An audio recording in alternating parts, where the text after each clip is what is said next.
In the Philippines, a land famous for its beauty and culture.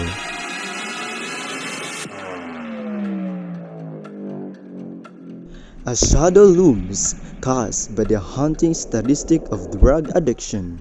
Pagumbong, Caloocan City. Sa poll sa CCTV. Buhay na pwede sanang maisalba ng rehabilitasyon.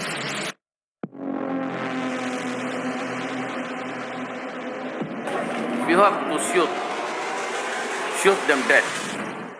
According to the Philippine Drug Enforcement Agency, as of 2021, over 400,000 individuals have been arrested for drug-related offenses, with thousands losing their lives due to the relentless war on drugs.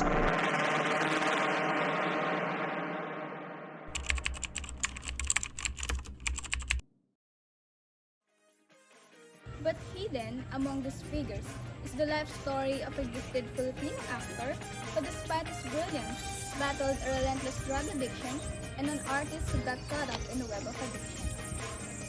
Join us as we explore J.M. De Guzman's path, which reflects the difficulty many people in the Philippines face as they battle addiction and strive for redemption. I've always wanted to be powerful on screen, like to be something, to be somebody. Pero sa totoong buhay, talo na naman talaga ako. I experienced bullying, which severely impacted my confidence and self-esteem. And parang ang nakikita ko na lang solusyon doon is yung drugs.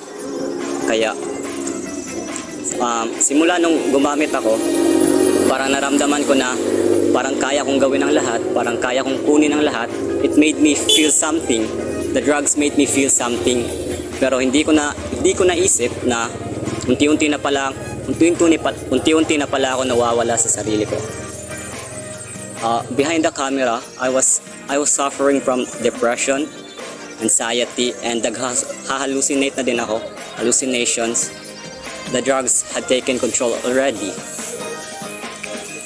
At nawala sa akin ang lahat, nawalan ako ng trabaho, natanggal ako sa production. At doon ko napagtanto na parang mali na ang lahat at kailangan ko na magbago. J.M. De Guzman. Kasikatan ni J.M. sa pelikula at telebisyon nang biglang lumihis ang landas ng kanyang career.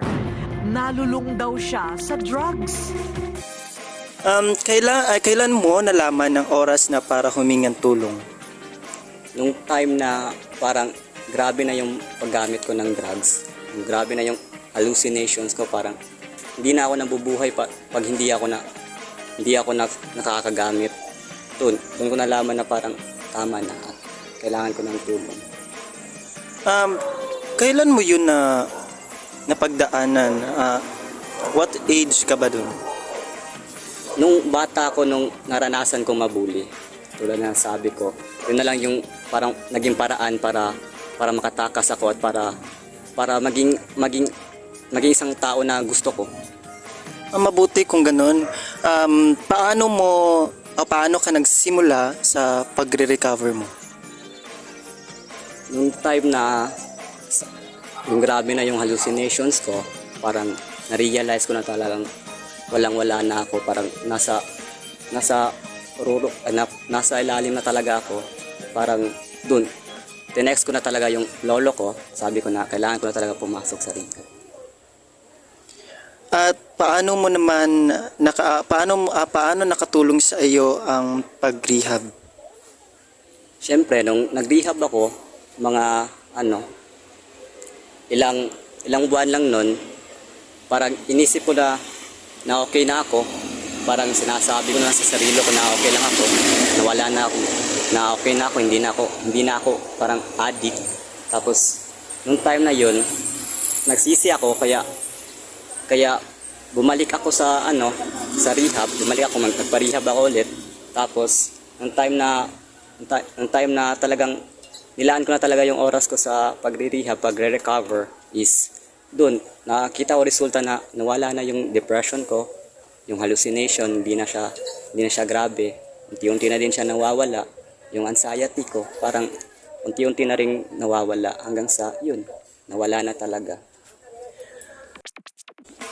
Don't be afraid to say no. Sometimes, our fear of negative reaction from our friends or others we don't even know keep us from doing what we know is right. Real simple, it may seem like everyone is doing it, but they are not. Don't let someone else make your decisions for you. If someone is pressuring you to do something that's not right for you, you have the right to say no, the right to not give a reason why, and the right to just walk away. Your life is worth living. God kills.